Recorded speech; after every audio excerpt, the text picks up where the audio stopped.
September 19th, 2020. I awake to a 4.5 earthquake, and a little bit later on in here is a video that I found that I had recorded about that earthquake while I was in Los Angeles right after it happened the following morning. It was a magnitude 4.5 earthquake, and it was reported Friday at 11:38 p.m. in Rosemead, according to the U.S. Geological Survey. That was in the LA Times. I thought someone was shaking me awake as the bed was rattling so hard. My first thought was the fires must have moved closer and we were being evacuated, but as I awoke and saw no one there, my mind went to, what the heck? And then pretty easily to earthquake.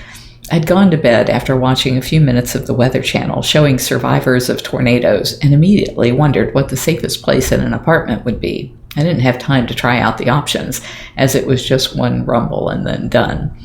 Good thing I didn't have the time to do something stupid, like run out on the balcony to try and hang off the side so I wouldn't be caught in the crush of the high-rise. I sleep naked and would most likely have just fallen to my death, and people would think the pressure got to me and I pulled a Marilyn Monroe, but from the 14th floor balcony. I checked in on Angel, the baby bobcat's nest cam, as Christine had reported to me about 3 hours earlier that she'd vomited 3 times and just wrecked her cage. I had tried to raise someone at the sanctuary to go check on her to no avail, so I'd watched her on the camera until she went back into her little hut and fell asleep.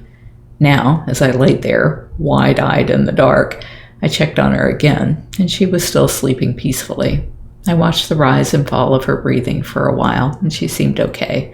Turns out Jamie thinks the new chicks we added to her diet were just a bit too rich for her. Well, welcome to September the 19th of 2020. I'm in my apartment here in Hollywood. It's a beautiful apartment. As you can see, I've cleared the floor so that I can dance. And last night, around midnight, I'm laying in bed and I am shaken awake. And it's like, oh my gosh, the fires must be here. Somebody's evacuating me. And then I open my eyes and I look around. There's nobody in the room and the bed's still shaking. And it's like, what the heck? And I realize, must be an earthquake. I've never been in an earthquake before. That was weird and scary because it's like I'm way up here. This is when I look out my windows, it's like this is one of the highest buildings around. I don't know why that is, and maybe it's because there's earthquakes here and they don't want really big buildings falling down. But as I was thinking about that, it's like, what do I do? Do I run out on the porch and hang onto the railing as this whole thing goes down? Or should I get into the shower? And it's like, there's a lot of glass in there. And fortunately, that's all that happened. It just went one time and it was over. So before I had a chance to scramble out of bed and do anything stupid, naked, which was another problem, I decided that it was probably all over, but it still made me a little nervous. And Angel, the little baby bobcat, had been sick earlier in the night. Christine had contacted me and said she had vomited. Jamie thinks that it was the chick that she ate. Maybe it was too rich for her. So I checked in on her again. She was sleeping like a baby. So she is a baby. So I thought I would invite you into the apartment for what I'm doing today. And you know what's funny is I have worked 7 days a week my entire life. I left home at the age of 15 and I've always worked 2 or 3 jobs and never had a weekend off. And so it wasn't until 2018 that I actually started taking Thursdays off. Tried to take Thursdays off. I maybe got 5 Thursdays off in all of 2018 and 2019 to go see different things around Florida, you know, some of the really weird tourist things in Florida. And Solomon's Castle was one of those. It was just one of the weirdest things. But anyway, I never took weekends off. So when people say, you know, like they're living for the weekend and they can't wait for the weekend, it's like I never could associate with that until now. Because as part of Dancing with the Stars, we have to be COVID tested every day of the week. And I guess maybe they don't do weekends because probably the labs aren't open on weekends and there's no point in having 3 tests there all for the same result that you're going to get on Monday. So we don't have to do the test on Saturday and Sunday. And the test is one of those god-awful nose swab things that goes, you know, like all the way into your brain and then you have to swish it around. I hate that thing, and it just makes me sneeze like crazy, and then I'm all sniffly and my eyes are all watery the rest of the day, and we don't have to do it on the weekend. And so I'm like, it's Saturday, I don't have to be COVID tested. I'm so thrilled. Yeah, that's sad. Anyway, I thought you might want to join in with what I'm doing for my Saturday routine. I've been lucky. Pasha and I have been getting the morning slots, which are like 8 a.m. to 11 in the practice at the BBC studio. But today and tomorrow we've got the 6 to 9 or 6 to 10. I don't know which it's going to be, but it's so late. And by that time of the day, I've been exercising and practicing all day already, so I'm already worn out. And I think I may only have so many turns in these feet. In case you're wondering about this ridiculous looking skirt, this is my prop skirt so that I can learn all my swinging moves with it. They very nicely sent it home with me to practice here in it. I'm practicing in socks. Thank you, Sock Fancy, for the cool new socks. And I'm loving dancing in socks because you can really spin in socks. I can't spin in those shoes. Certainly can't spin in my little Bob's Skechers. So that's going to be some of what I'm practicing today. I decided, since I have all day long, today and tomorrow, that maybe what I should do so that I don't wear my ankles out, because when it's not really my ankles, it's like the top of my foot right here. That's what's really killing me. And it's from all of the, you're running around on your toes the whole time. So I'm thinking what I'll do is like 15 minutes of slow practice. And Pasha has counted out all of the steps for me, and I have it on the television here. I don't know if you can see over there and see the TV that I'm watching. That's why I keep looking over there, in case you're wondering. And then he's also done the actual to the music thing, and that is fast. Oh man! I had no real remembrance of how fast Hello Pussycat is. And so I'm just wearing myself out, but I'm going to do 15 minutes of trying to keep up with that, which really looks hilarious because I'm just like all over the place. I can't do my arms and my feet and my face and my neck and all of that. And then what I'm doing the rest of the half hour is looking for other dancers who are doing the Viennese waltz. And I was looking for like royalty doing the Viennese waltz. I can't find anything like that. So what I'm trying to see is, what do people do when they're competing for the Viennese waltz? What kind of head movements, body movements? I can't do those. Not yet, but I'm going to keep trying. So stick with me and you will see what this looks like.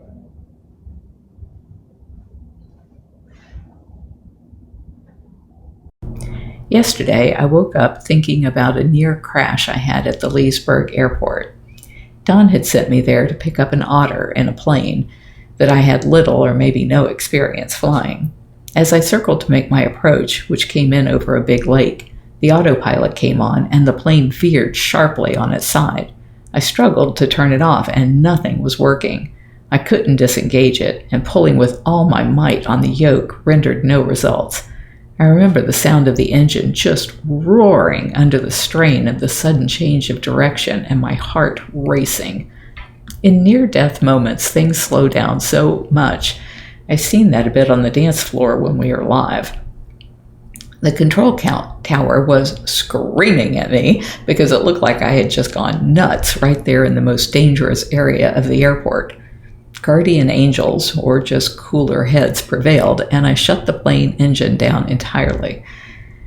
I rehearsed this 1,000 times. I had prepared for Don to put us in a spin or hit some wind shear at low altitude. I knew the drill.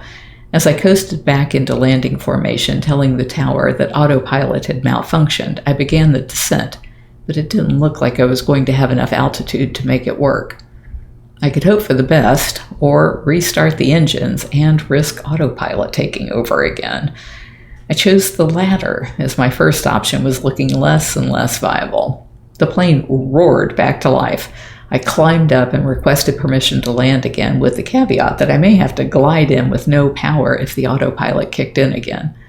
I flew that possessed heap of metal back to Tampa with the Otter, but wouldn't fly it again. In totally non-typical fashion, Howie responded to the Dateline reporter Rick for their thing they want to air on the 28th. Okay then, off the record, Rick, here is the problem. I don't mean to be unhelpful, but I work 60-plus hours a week and have been at the PC since 8 a.m. today.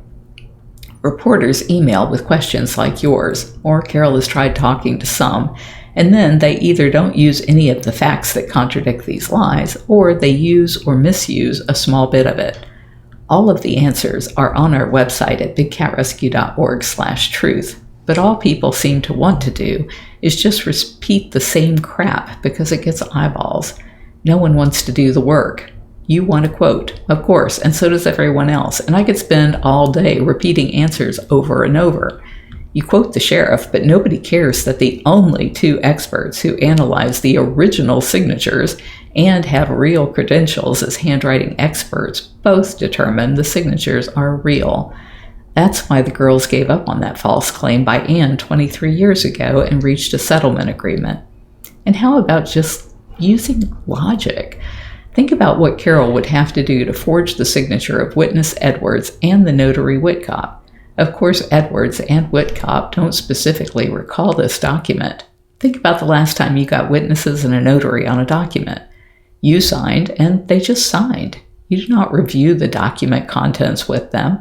And if you are a notary, how in the world would you remember any specific document when you don't review the contents? You simply watch someone sign and stamp and sign. Meanwhile, you quote the sheriff on this, but why not answer your own question about the meat grinder by quoting the sheriff, who acknowledged in video that there was no meat grinder at the time? The grinder, which was a tiny kitchen grinder that could only take meat of an inch in diameter or so, had broken and been disposed of before Don left. If anyone reviews the court records of the conservatorship, it should be clear why certain people promoted this nonsense to the media, who ate it up, if you'll forgive the pun. Not one reporter has bothered to look at and question the credibility and motives of your sources. For instance, did you know that Anne McQueen, the supposed trusted right hand, took $500,000 of Don's money and bought property and tax certificates and put them in her maiden name? It's in the public record, but not one reporter has looked into it, or if they have, chosen to mention it. I guess I'm only willing to take this much time for even this email, knowing it does no good as a way to vent. The answers are on our website. So, one last comment. Wouldn't I have to be the world's biggest effing moron to marry someone if I thought she had made her prior husband disappear? I don't claim to be the brightest person in the world, but I have a few graduate degrees and no one has ever suggested I was an idiot. Sorry if this is unhelpful, but you can probably tell I'm fed up. I am working on a way to combat the lies in a very public and organized way that will be easier to digest than reading our website, which the average viewer of Tiger King will not do because there is so much there. Rebutting these lies cannot be done by random articles or a few minutes on a morning show because there are just too many lies, and some of the truth requires more than a soundbite.